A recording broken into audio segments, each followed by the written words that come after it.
Cebu Vegetable Highway. This was the original route that we follow and extend all the way to the north. As you can see while you are riding, there is the immediate right Yes. turn. So Eh di kung wala pala yung Magupik, hindi mangyayari ang Cebu Divide.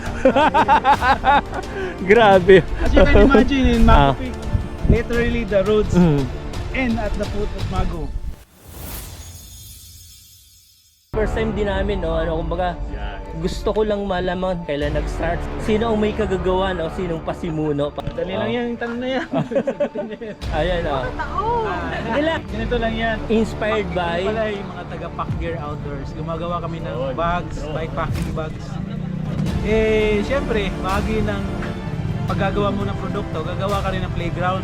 Playground na nakikita na medyo buong buhay buong linggo mo pala i-dedicate mo sa challenge. Marami dito sa Cebu, overnight lang. So ayun, naisipan namin stitch yung buong isla. So niride namin unti-unti until isipan namin pwede na ibuo siya. Nabuo. Oo. Saan nyo nakuha yung idea? Bikepacking.com. Kasi gumagawa kami ng bikepacking bags eh. So sana maraming gagamitin itong mga bags. So, ayun. Importante may bags ka, may produkto ka, may playground ka. Ganun yung konsepto eh, para pwede mo siyang masustain. Pero ito yung kinabibiliban ko sa inyo. Thank you very much, and hindi nyo ginawang hanap buhay yung Cebu Divide. Yun yung masasabi ko. Kaya, di ba? Commercialize natin.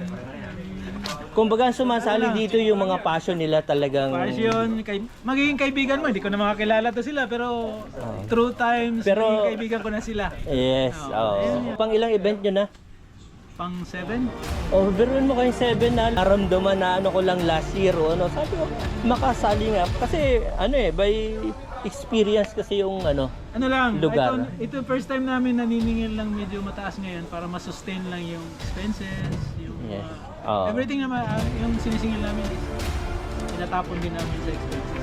Kaya hindi ginawang negosyo. Ayun talaga yung terms, yun yung totoo eh, di ba? Hindi naman kasi kami As much as possible, we wanted to lessen the expense. Pero ang yung negosyo lang is siyempre yung mga bag, Saka kung bumili naman sa inyo, tulong na rin nila yun eh. Para ma-sustain pa rin yung. Hindi lang sa amin. Yung bikepacking community sa Pilipinas.